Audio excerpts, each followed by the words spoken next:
Okay, so we've covered a lot of ground. And if you're a development director, I've got 3 key takeaways for you. 1, audit your recurring giving program. Do it as soon as you can, maybe even this week.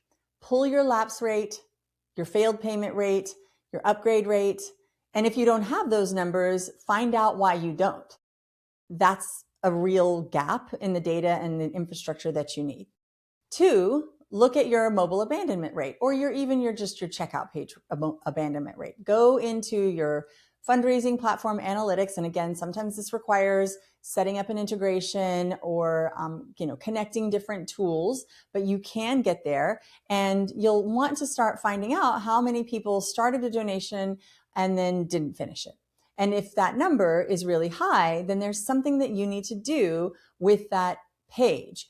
Even better if you can understand and know which ones were made on a desktop versus mobile, which you can, and then make adjustments that are separate and different to each. And the key with some of these adjustments is not changing everything all at once, is to change 1 to 2 things, see how it works, and then try something else if things don't change.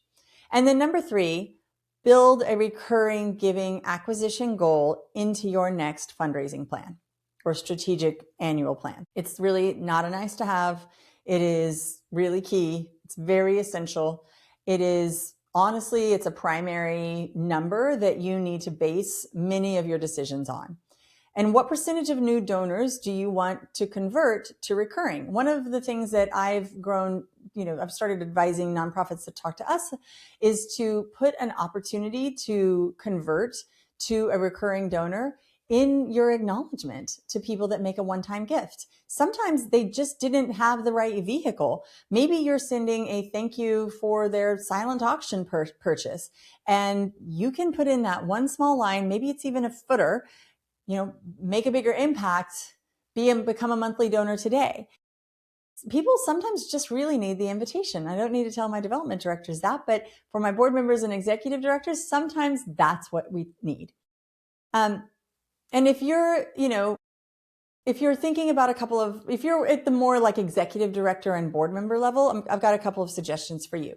First of all, have that generational giving conversation with your board. If you're already a board member, become the squeaky wheel on that topic. If you're an executive director, bring it to your board. Bring this data. Bring this pulse. I've got the link in our chat. You can bring the data to them.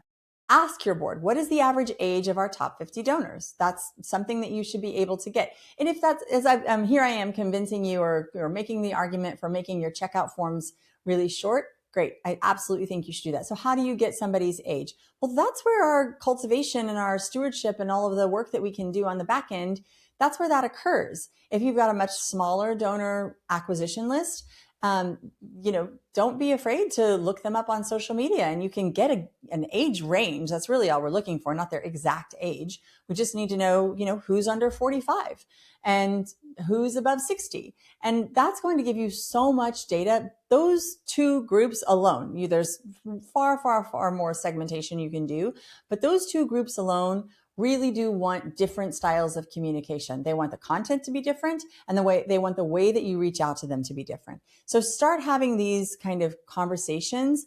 And, I really think that these are governance level, fiduciary responsibility conversations or questions to ask. And another thing you can do is understand what you're paying in fees and subscriptions all across the board, all for your entire tech stack. It's just a good thing for you to know and be accountable to. It's the responsibility that should be taken. And then another thing is that you should invest in your development director.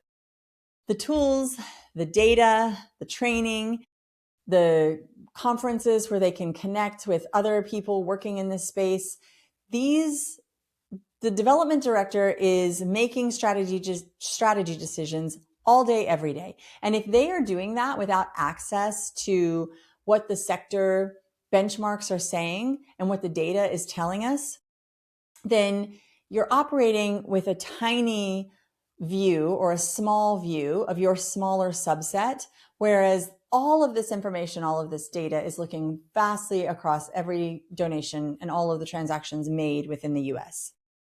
And honestly, for everyone, I encourage you to read the report.